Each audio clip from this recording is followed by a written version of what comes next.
1 week remains until the release of Xenoblade Chronicles 3. The hype season for this game is so crazy, especially because, we were initially thinking when this game was released we're gonna have to wait till September, but we literally got that time period cut down by 2 whole months, and now it's only 1 week away, but I feel like this week is going to feel like forever. So I just wanted to discuss how I think we should prepare for Xenoblade Chronicles 3. I did another video last week where it was 2 weeks away and how I recommended preparing for those games. And for that, I recommend watching the cutscenes, and because you had 2 weeks to watch the cutscenes, and Xenoblade games are long. And so as of right now, I think if you still haven't watched cutscenes, I think you really gotta do that, just to refresh yourself. You're gonna want these games, Xenoblade 1 and 2, you're gonna want them fresh in your mind before you get into Xenoblade 3, just so you can make sure you don't miss any small details or whatnot, because Xenoblade games are packed with details, be it in the story or the side quests or anything. There's guaranteed that there's going to be a lot of connections between Xenoblade 1 and 2. Maybe not connections that will go beyond just the explicit story details. So if you haven't watched the cutscenes, I recommend getting on that. If you don't want to watch all the cutscenes, like I said in the last video, make sure you're watching some playthroughs of those games. There are a lot of people that do reaction compilations to main parts of the game, so I would recommend that. But anyway, getting into what I would recommend for this week, 1 week away. How would you prepare 1 week away? In addition to watching the cutscenes, if you haven't already, I gotta say, the main game you should be playing right now is familiarize yourself with the combat of Xenoblade Chronicles 2. The reason why I'm saying Xenoblade 2 more than 1 is that this game the combat seems like an evolution to Xenoblade Chronicles 2 combat. Kind of a mix of Torna combat, but mainly Xenoblade Chronicles 2, right?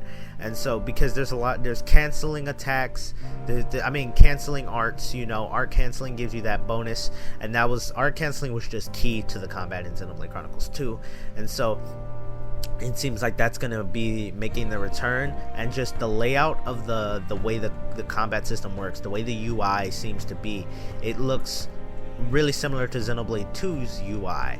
So I definitely think that if you go back, it's the good time to go back to your Xenoblade 2 profile, take on some of those big old monsters that you may see, those unique monsters, and I think that's probably your best way to prepare for Xenoblade Chronicles 3 gameplay wise. Just Xenoblade 2 is going to be your best way to go about that. You could play Xenoblade 1, but I would recommend Xenoblade 2. I don't think we have time to play through both games, and I'm not even saying play through Xenoblade 2, because my god, 1 week to complete that game, I don't know about that one. But like I said, I recommend revisiting Xenoblade 2, maybe revisiting Torna. But in terms of cutscenes, I would say make sure to prioritize Xenoblade Chronicles Future Connected. I feel like those are going to be the main ones you're going to want to see, because those were set up directly because of Xenoblade 3. Future Connected was created pretty much to tie in Xenoblade Chronicles 1 to Xenoblade Chronicles 3, right? So I'd recommend you revisit that one. You could probably, if you need to play through a Xenoblade game, Future Connected is probably going to be your best bet, because you can really beat it in a couple hours if you just need to beat something, right? Another thing I recommend, number 2, that I think is important, is you gotta start listening to the soundtracks. Now, both Xenoblade soundtracks are just phenomenal, right? But I think there's going to be motifs. I feel like we've already heard a few motifs in the soundtracks in the trailers. I have not listened to the songs that they have released on they've been posting on Twitter, just because I want to experience the sounds and the songs in the game as they're intended, because I can hear them right now, but I feel like it's a lot better to just experience the songs within the game rather than without the game, So I would recommend listening to the soundtrack of Xenoblade Chronicles 1 and 2. If you're just going on a jog or whatever, just listen to them soundtracks, listen to, even if you just want to revisit some of your favorite sounds. I feel like maybe a good guideline is to at least listen to all the songs that are in Smash, right? Maybe though that's a good guideline if you don't want to listen to the entire soundtrack, but I think there's probably going to be music motifs, and so to catch all that, you're going to want to start listening to the soundtracks of 1 and 2. Now, beyond the soundtracks, something else I mentioned that I want to let y'all know is if y'all are getting the digital version, make sure you got space on your Switch. This game is 15 gigs. Make sure you got space on your Switch for it, because I would hate for it to be like, damn, it's like midnight on Friday and you're like, man, I want to, Xenoblade's out and I want to I want to play it, but I got to delete some games and whatnot. So make sure you get your SD card. I mean, if you have a Switch, you just have to have an SD card, because the thing comes with only like, what, 30 gigs of memory. So if you don't have an SD card, make sure you go get that. The physical editions, I mean, personally, what I'm gonna do is, what was I gonna say? I'm gonna buy another physical copy because I did pre-order the special edition, right? And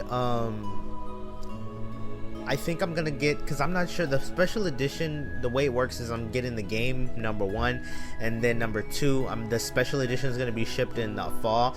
But I think that probably I'm not sure if the game is going to be like shipped on the Friday, meaning I might get it on the Saturday, the day after, but regardless, I'm playing Xenoblade the day it comes out. So I'm going to be going to Target at, I think, at like, what, Target opens at 8 a.m. I'm going to be there at 7:55, buy the game, get some food, and then sit in front of my TV for like not 5 hours, maybe like 8 hours, for like the entire like Friday. It's going to be dedicated to Xenoblade videos. And so make sure if you're gonna go pick up the game, you got a plan to do it. Make sure I recommend going to a retailer than GameStop, because I know GameStop opens at, I don't think they're doing a midnight release, but GameStop opens, the ones around me open at like 10 or 11, but I think Walmart and Target's open earlier. I know Target opens at like 8 a.m. So check the store you're getting it from, and I highly recommend getting it from a Target or a Walmart, because you're going to be able to get it earlier if you're going for the physical copy. So yeah, make sure you're checking the times of your local businesses wherever you're going to be planning to go to get the game, right? And again, another thing I would recommend is make sure you're being careful when you go on Twitter and social media, because physical copies of the game are currently out, not for sale, but people have gotten their hands on the copy. You know, retailers get the game early. You got a couple of people that get the game before they're supposed to, and then they start playing. So leaks are definitely going to be going over Twitter, because this is such a long game. People who have the physical copy, if they're not dumping it, it might take them maybe a day or so before we start seeing the big leaks, like the crappy like the crappy video quality leaks of people taking videos of what they're playing on the TV. But regardless, you got to be careful, because the people are going to be leaking it, and then once a hacker gets his hand on the physical copy, they're going to dump the game, and then boom, everything's going to be leaked.